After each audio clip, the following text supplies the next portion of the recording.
Have you ever had an appointment no-show you? I'm sure you have, and Steph here knows exactly how to convert those folks. Tune in to Agent Hacks right now. The real estate industry is full of people doing things a certain way because that's how they always have been done. These are not those techniques. If you want to get punched in the throat with the most aggressive and innovative ways to generate business and run your real estate practice, check out Agent Hacks. So welcome back to Agent Hacks. We've got Steph Coho here from our team. Super grateful to have you on, and even more grateful we get to work together, but that's not why we're here. So we're at a team meeting, and one of the things I love about these team trainings that we do is the ideas that get shared. I never would have thought to do this. Nobody else did at the whole table here, and it's not a small group. So Steph was sharing a story of how I had someone not show up to an appointment. Yeah. It probably bruises your ego a little bit, right? You get bummed out, you're down. And instead of just quitting, tell them what you did to reactivate the lead, and now you have an active buyer that you're working with, which is super impressive. Yeah, well, I was already at the house, and I just thought, while I'm here, it's probably a good idea for me to get a look at the inside of the house anyway.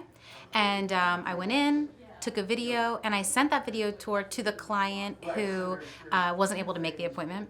And I just said, hey, it looks like your schedule, must have gotten pretty busy. I just thought I would take a tour for you and send it. That way you can either narrow down your search or see if you like it. And won her over. So what was the response like? Like, tell us how you sent the video, what you said during the video, and what the response was like.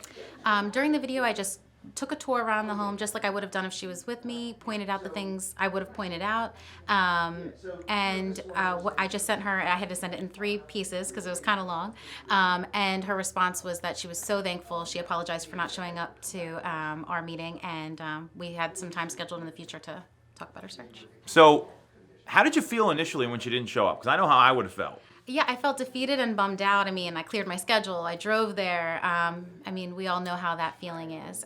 But once I kind of just changed my mindset, I felt like the worst that could have happened is that I would just know about another home on the market. So that's really the important piece of this. One is the video side I love, because we know that video converts really well. And you sent out a ton of bombs. You're sending out market updates to your people on your Facebook page, and it's been working really well for you. So I love that you embrace video. More importantly, the mindset shift. Hey, this didn't work out, but maybe there's an opportunity to reactivate this lead and not lose the loyalty, because I'd imagine the client probably felt a little embarrassed too that she missed the appointment, right? Yeah, and that's what she said, and I think it kind of made her feel more relaxed that I wasn't mad or anything. So this happens a lot. People don't show up to appointments, and I know it's hard when you confirm and send information out beforehand and do all that stuff, and then it happens. You're like, man, these people just don't want to work with me. The fact that you had the presence of mind to do this, I love, and that's going to be someone that buys a home from you.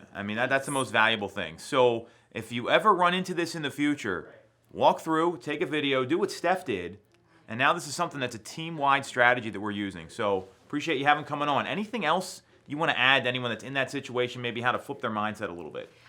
Just always think, what's the worst that can happen if I take this extra step? And also, how would I want somebody to respond to me if I was in their shoes? So if I missed somebody's appointment and they responded that way, I would be happy about it. So asking what the worst that could happen is a great question. And then what I would follow up with, what's the best possible outcome here? Yeah. And the best outcome is you get the buyer back, right? So, and then what's the most likely outcome, which is where you are right now, where they're in communication, they've reconnected, and now there's another active buyer on her hot sheet. So very cool. Thanks for sharing. Thanks.